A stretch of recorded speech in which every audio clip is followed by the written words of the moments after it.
Greetings. I'm R.E. Stone, veteran soldier of the Grand Army of the Republic during the war between the states. And this is another curated eccentricities thumbnail sketch on aspects of the common Civil War soldier's life. As you can see, it's snowing, it's winter, and I wanted to talk to you about the garment I'm wearing, the greatcoat. Now, we didn't have much variety in our clothing during the war. Regardless of whether it was winter, spring, summer, or fall, we wore wool pants, had a wool coat, a sack coat, wool socks, perhaps a shirt made of muslin or something fancier, and that was it. Even our hats, like the kepi I am wearing, were made of wool. When the armies went into their winter camps in the late fall or early winter, because we didn't go on campaign during the winter, the roads were too bad, the weather was awful, and it was hard to resupply the armies, one of the things that we would be issued was a greatcoat. This is made of wool, of course.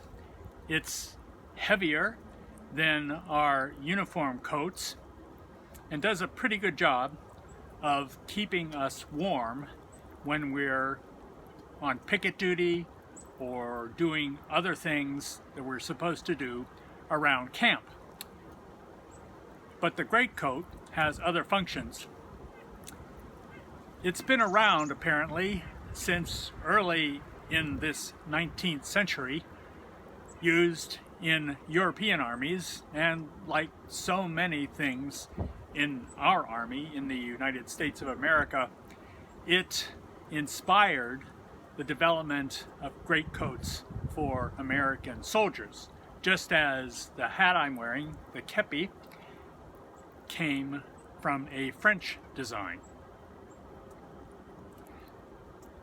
As I said, we would be issued greatcoats when winter was coming and we were away from the campaign.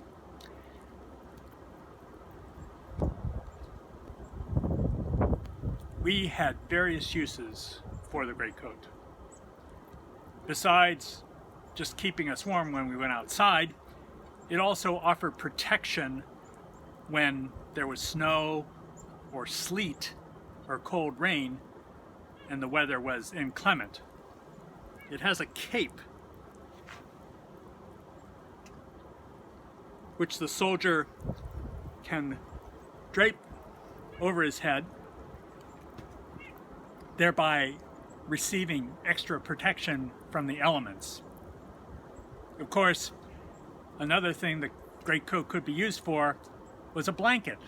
You could wrap yourself up in it pretty thoroughly, put the cape over your head, over your face, and that would help to keep you warm on those cold winter nights.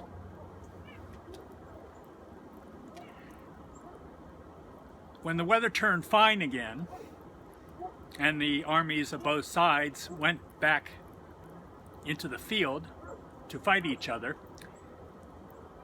this garment became superfluous, like so many other things that we received when we were in winter camp. Books, other clothing, a scarf like I'm wearing,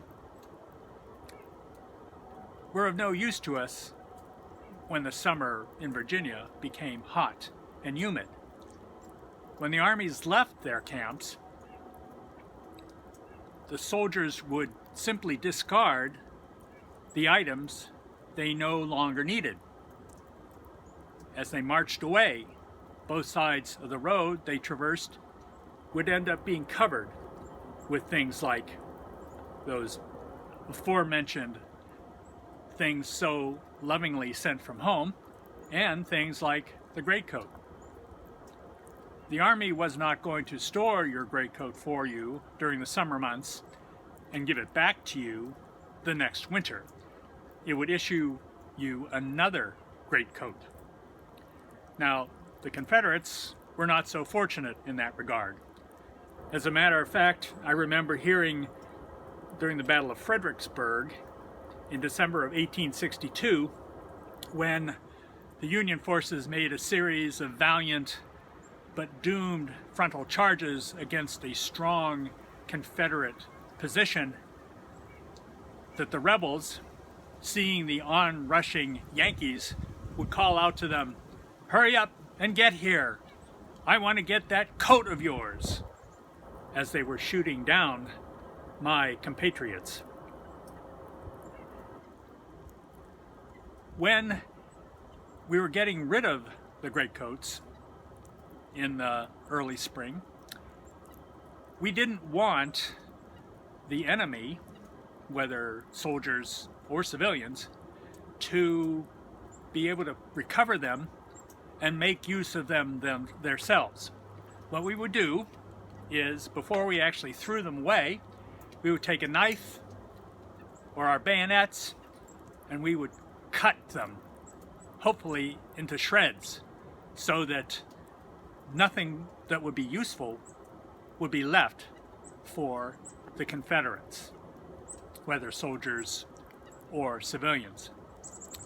That may seem cruel, particularly with regard to the plight that so many Confederate civilians were in, but war is all hell, as William Tecumseh Sherman so aptly put it. To schedule any of R.E. Stone's knowledgeable and entertaining hour-long first-person talks on aspects of the common soldier's life during the American Civil War, please visit nearasiremember.com. The affordable talks are perfect for classrooms, private events, social clubs, and Civil War roundtables. Again, that's nearasiremember.com.